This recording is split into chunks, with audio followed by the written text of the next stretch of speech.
Kumusta? Maisog, Hong Kong!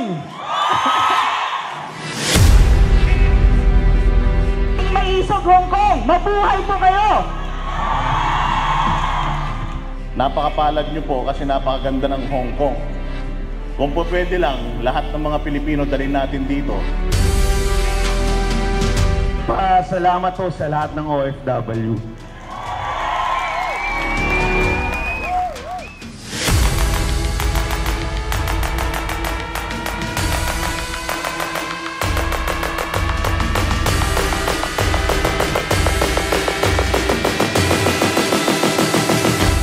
Itong hakbang maisog is not directed against Romualdez, the Speaker.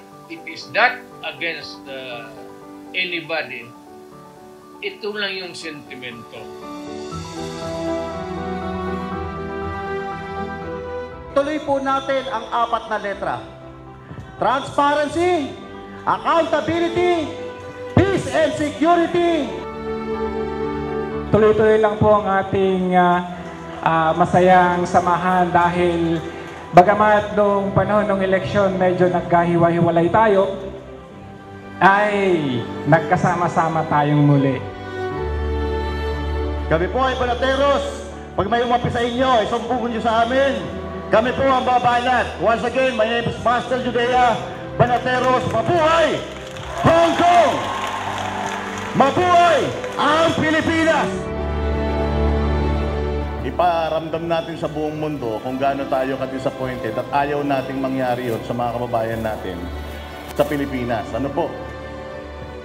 Huwag po tayong papayag na ang Pilipinas ay pumasok sa isang laban na hindi natin kayang manalo.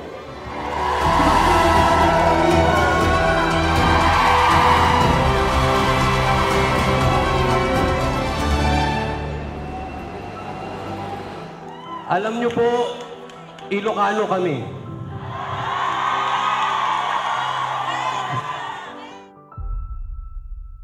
Ako po ay mananawagan sa inyo. Huwag po nating hahayaan na ang ating mahal na bayang Pilipinas ay mauwi sa gera. Wala pong mahihita ang Pilipinas kung mauwi tayo sa gera na wala po tayong interes. Ang mga Pilipino may prinsipyo, may isog at handang ipaglaban ang ating inang bayan at ang ating mga minamahal na sambayan ng Pilipino.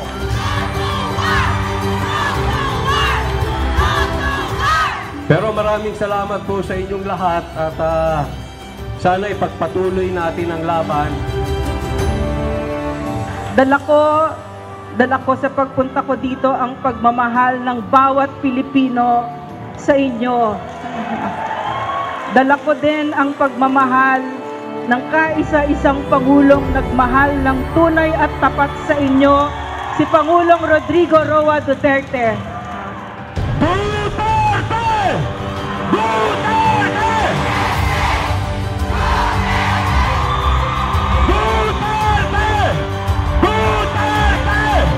Duterte! Duterte! Handa na ba kayo? Duterte! Duterte! Duterte! Duterte! So kami mag-rally, pero kung ayaw magbigay ng permit, hindi kami magpilit-pilit. Ang amin lang kasi, sabihin lang namin sa taong bayan, yung hindi lumalabas sa media. Kasi Bakit ba tayo nandito ngayon? Yun ay dahil sa iisa lang, dahil mahal natin ang Pilipinas.